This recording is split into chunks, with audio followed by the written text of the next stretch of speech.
Hello students, आज आपण tenses हा टॉपिक स्टडी करणार आहोत. इंग्रजीमध्ये 3 टेन्सेस आहेत: प्रेझेंट टेन्स, पास्ट टेन्स आणि फ्युचर टेन्स. याआधीसुद्धा मी माझ्या यूट्यूब चॅनलमध्ये काही व्हिडिओज ऑलरेडी अपलोड केलेले आहेत. ते सर्व व्हिडिओज इंग्रजीमध्ये आहेत. मला काही रिक्वेस्ट होत्या की व्हिडिओज मराठीमध्ये सुद्धा पाहिजे, म्हणून मी आज पूर्णपणे मराठीमध्ये तुमच्यासाठी टेन्सेस ह्या टॉपिकवर व्हिडिओ घेऊन आलेलो आहे. तर आपण सुरुवातीला प्रेझेंट टेन्स आपण स्टडी करूया. प्रेझेंट टेन्समध्ये 4 सबटाईप्स आहेत: simple present, present continuous, present perfect and present perfect continuous. आता सिम्पल प्रेझेंटमध्ये कोणत्या प्रकारचे वाक्य असतात ते आपण ह्या व्हिडिओमध्ये डिस्कस करूया. तर याचं स्ट्रक्चर जे आहे ते अशा पद्धतीने असतं: subject plus verb 1 plus object. Simple प्रेझेंटमध्ये सब्जेक्ट सुरुवातीला येणार, त्यानंतर जे व्हर्ब आहे, क्रियापद त्याला म्हणतात मराठीमध्ये, म्हणजे क्रिया सांगणारा शब्द, क्रियापद. जसं की गो, सिंग, स्टॉप, रन, हे सर्व आहेत वर्ब्स. याचं फर्स्ट फॉर्म यामध्ये येतं. वर्बचे वेगवेगळे फॉर्म्स आहेत, जसं की फर्स्ट फॉर्म म्हणजे गो, सेकंड फॉर्म म्हणजे past form went, third form of the verb त्याला पास्ट पार्टिसिपलसुद्धा म्हणतात, गॉन. ठीक आहे. तर सिम्पल प्रेझेंटमध्ये V1 येणार. आणि सब्जेक्ट वर्ब ॲग्रीमेंट हा सुद्धा याच्यामध्ये एक रूल आहे, तो लक्षात घ्या. If the subject is third person singular, जर सब्जेक्ट जो आहे सुरुवातीला येणारा हे जर थर्ड पर्सन असेल, थर्ड पर्सन प्रोनाउन कोणते आहेत तर ही, शी आणि इट हे असतील, तर सिम्पल प्रेझेंटमध्ये जे व्हर्ब आहे ते प्लुरल फॉर्ममध्ये येणार. अशा पद्धतीचा हा नियम आहे. याला म्हणतात सब्जेक्ट वर्ब ॲग्रीमेंट. आणि यामध्ये कोणकोणत्या प्रकारचे वाक्य येतात तर यामध्ये हॅबिट्स येतात, डेली रुटीनचे सेंटेन्सेस येतात आणि युनिव्हर्सल ट्रूथ्स येतात. तुम्ही सेंटेन्सेस बघू शकता.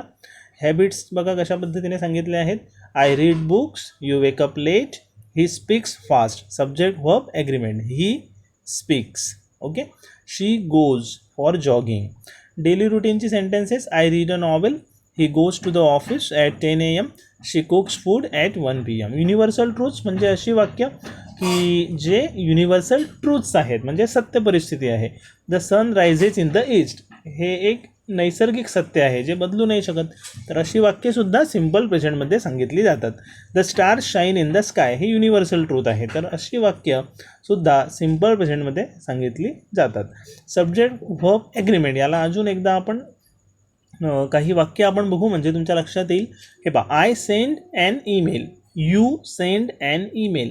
पण जेव्हा ही, शी आणि इट म्हणजे काही वस्तूंसाठी आपण जे प्रोनाउन वापरतो ते असतं इट. तर हे ही, शी, इट हे 3 जेव्हा सब्जेक्ट असतील ना, म्हणजे तर यांच्यासाठी जे व्हर्ब येतं ते प्लुरल येणार. ठीक आहे. आणि हे तिघं, ही, शी, इट, यांना थर्ड पर्सन सिंग्युलर प्रोनाउन असं म्हणतात. Okay. We eat vegetables, they eat pizza, यांच्यासाठी प्लुरल व्हर्ब नाही येणार. ओके. ते फक्त ही, शी, इटसाठी येणार. काही वाक्य इथे तुम्ही एक्झाम्पल म्हणून वाचू शकता, म्हणजे तुमच्या लक्षात येईल.